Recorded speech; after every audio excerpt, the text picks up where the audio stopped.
जय हिंद दोस्तों, study with सूत्र में आप सभी का स्वागत है। आज हमारे साथ रायबरेली के एक शेर हैं जिनका नाम है श्री कृष्ण वैश्य।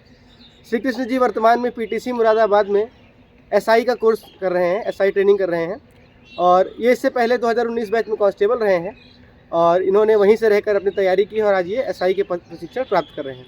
तो स्वागत है श्री कृष्ण वैश्य जी का। कोट कोट धन्यवाद त्रिपाठी जी और जय हिंद मेरे प्यारे साथियों। मैं श्री कृष्ण वैश्य एसआई कैडेट जो कि इस समय पीटीसी मुरादाबाद में प्रशिक्षणरत हूँ। तो श्री कृष्ण जी, आप बताइए कि आपकी इससे पहले की शिक्षा क्या रही है, आपका होम टाउन क्या रहा है उसके बारे में थोड़ा सा बताइए और अपना शिक्षा के बारे में बताइए। सर, मैं रायबरेली के एक छोटे से कस्बे से बिलोंग करता हूँ, ऊंचाहार के बीकरगढ़ नामक गांव से, और मेरी प्रारंभिक शिक्षा गांव के ही स्कूल से हुई है, हाई स्कूल तक। उसके बाद 12th मैंने सरस्वती विद्या मंदिर एनटीपीसी से 12वीं परीक्षा उत्तीर्ण की। तत्पश्चात मैं ग्रेजुएशन इलाहाबाद से किया। अच्छा, इसी ग्रेजुएशन के दौरान मैंने अपनी तैयारी स्टार्ट कर दी थी। ग्रेजुएशन के दौरान ही आपने विभिन्न परीक्षाओं की, एक दिवसीय परीक्षाओं की तैयारी शुरू कर दी थी। तो क्या रणनीति आपकी रही थी तैयारी के दौरान? तैयारी के दौरान मैंने विभिन्न एक दिवसीय परीक्षाओं की तैयारी की। तो पहली सफलता ग्रुप में मुझे सर यूपी पुलिस कांस्टेबल सफलता हाथ लगी थी सन 2019 में। 2019 बैच आप रहा है। तो आप 2019 में सिविल पुलिस में थे कि पीएससी में? 2019 में मेरा सिलेक्शन पीएससी आरक्षी के पद पर हुआ था जी। और इस तरह से मैंने 3 साल लगभग आरक्षी पद पर सेवा दी। तो सर, आपने मतलब जो तैयारी की थी तो उसके बारे में थोड़ा सा स्ट्रेटजी बताइए हमारे व्यूअर्स को। स्ट्रेटजी सर, मैंने जैसे 2019 मेरा कांस्टेबल का चयन हो गया था, तो उसके बाद तो मुझे कोचिंग जाने का समय मिलता नहीं था। उसी ड्यूटी के दौरान मैंने ऑनलाइन स्टडी, जो कि आजकल बहुत अच्छा मौका है युवाओं के लिए, घर बैठे भी ऑनलाइन आप स्टडी कर सकते हैं। तो मोबाइल के जरिए, यूट्यूब के जरिए मैंने ड्यूटी के दौरान ही यूपीएसआई की तैयारी की थी। यूपीएसआई की सर ऑनलाइन ही की? ऑनलाइन। और उससे पहले आरक्षी वाली जो तैयारी आपने की थी, कांस्टेबल वाली? कांस्टेबल की तैयारी मैंने सर इलाहाबाद में रहकर लगभग 8 महीनों के अध्ययन के बाद मुझे यह सफलता हाथ लगी थी। अच्छा, तो दरोगा जी, ये तो आपने बताया कि आपने किस प्रकार से एसआई की तैयारी की।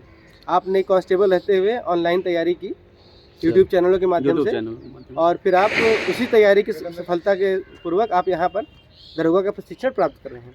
लेकिन आप जानते हैं कि वर्तमान में उत्तर प्रदेश पुलिस में लगभग 60,000 पदों के सापेक्ष रिक्तियाँ हैं सर। तो उसकी तैयारी बहुत सारे युवा और युवतियाँ कर रहे हैं, तो उनको अपना कुछ गुरु मंत्र आप दे दीजिए। जो हमारे साथी इस समय यूपी पुलिस का फॉर्म कांस्टेबल वाला डाले हैं, उनके पास मेरे हिसाब से त्रिपाठी इस समय बहुत कम है। जी। लगभग 18 मार्च के नियर अबाउट उनका एग्जाम, 18 फरवरी को, 18 फरवरी के नियर अबाउट उनका एग्जाम है। तो समय कम है, तो इसलिए उन्हें अधिक से अधिक चाहिए कि मॉक टेस्ट दें। Practice set, previous year paper जितना हो सके उतना लगाएं। और इस समय कोई नया टॉपिक मेरे ख्याल से पढ़ने का कोई नया टॉपिक, नई कोचिंग पढ़ने का कोई औचित्य नहीं है। जो जितना पढ़ें पुराना उसी को रिवीजन करें और previous year question paper solve करें। उससे प्रीवियस ईयर पेपर से बहुत सारी चीज़ें उन्हें क्लियर होती हैं। जी। कि आगे मेरे एग्जाम में क्वेश्चन कैसे आएंगे, ये सारी चीज़ें आती हैं। प्रीवियस ईयर पेपर और ज़्यादा से ज़्यादा मॉक टेस्ट। जी। और कुछ उसके बाद आप जैसे जब कांस्टेबल बन जाता है इंसान, तो कई सारे लोग कहते हैं कि कांस्टेबल बनने के बाद ज़िंदगी वहीं थम जाएगी इनकी। नहीं, ऐसा कुछ बात नहीं है त्रिपाठी जी। मैं ही 2019 में कांस्टेबल था और यूपीएसआई की तैयारी किया, यूपीएसआई में आया। मेरे साथ वाले कुछ मेरे भाई अभी तैयारी कर रहे हैं, पीसीएस की तैयारी कर रहे हैं, आरओ का जो कि एग्ज़ाम होने वाला है उसकी भी तैयारी कर रहे हैं, और मुझे लगता है कि वो भाई हमारे सेलेक्ट होकर वहाँ जाएंगे भी। ऐसी कोई बात नहीं है कि कांस्टेबल बनने के बाद आपका संघर्ष रुक जाता है, आपका जीवन थम कई जाता सारे है। लोग इनको डिमोटिवेट करते हैं कि आप कांस्टेबल मत बनिए, कांस्टेबल के बाद पुलिस विभाग में समय नहीं मिलता पढ़ने का, या चुनौतियां बहुत हैं। नहीं सर, ऐसी कोई बात नहीं है। मेरे साथ के कई सारे मेरे साथी आपके ट्रेनिंग सेंटर में ही लगभग बहुत सारे लोग, लगभग 3,000 पुराने कांस्टेबल हैं जो इस समय चयनित हैं यूपीएसआई में सर।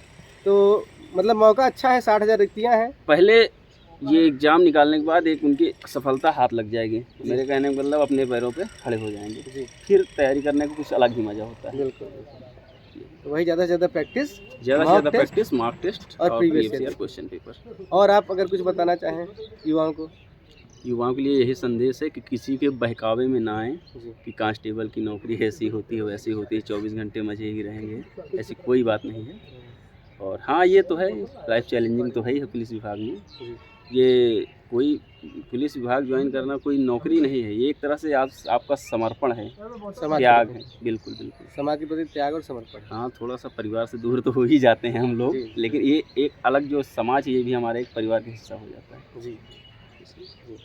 ठीक है, बहुत-बहुत धन्यवाद, आपने अपना आकर कीमती समय दिया इस चैनल को थैंक और यू। नए साथियों को आपने अपना गुरु मंत्र दिया। धन्यवाद, जय हिंद। जय हिंद सर।